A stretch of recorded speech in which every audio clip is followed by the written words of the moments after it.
Ang ngayon nanonood tayo.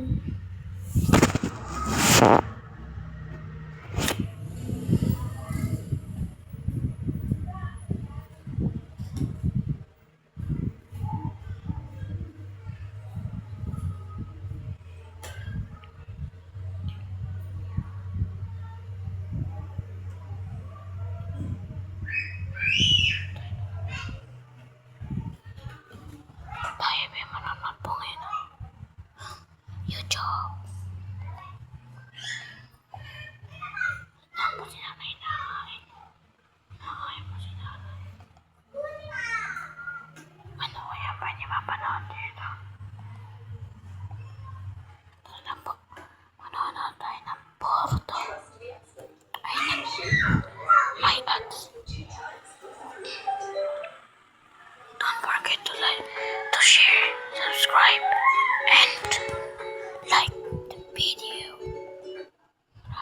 Salamat po sa panonood ninyo. Nanakaw ang inatake sa lumang minahan matapos nilang nakawan ng Thunder Crane.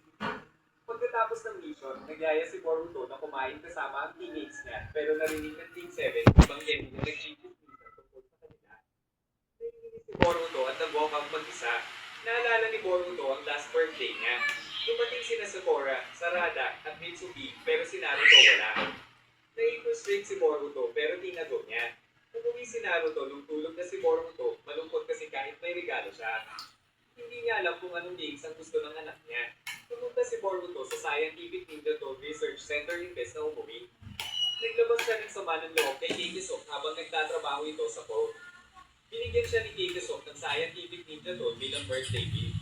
Pag-uwi niya, nakita niya si Himawari na nagmamarka sa calendar.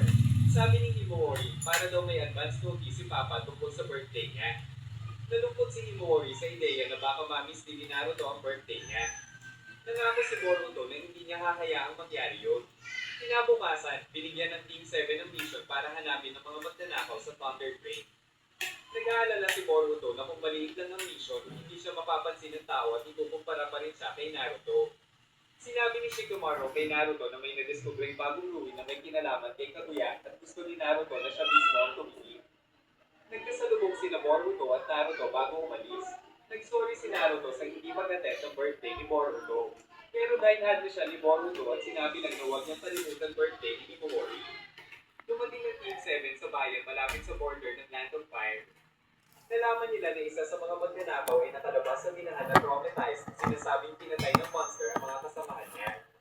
Ayon sa kanya, may makarating na pulis na nagpaparoon kay Himawari. Sa loob ng tunnels, nakita nila ang mga patay na magnanakaw at mga yapa. Sinundan nila ito papasok, nadaanan pa nila ang ukit ng absorption. Umabot sila sa dulo ng yapa at na-realize nilang trap pala ito.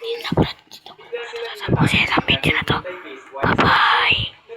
Share and subscribe.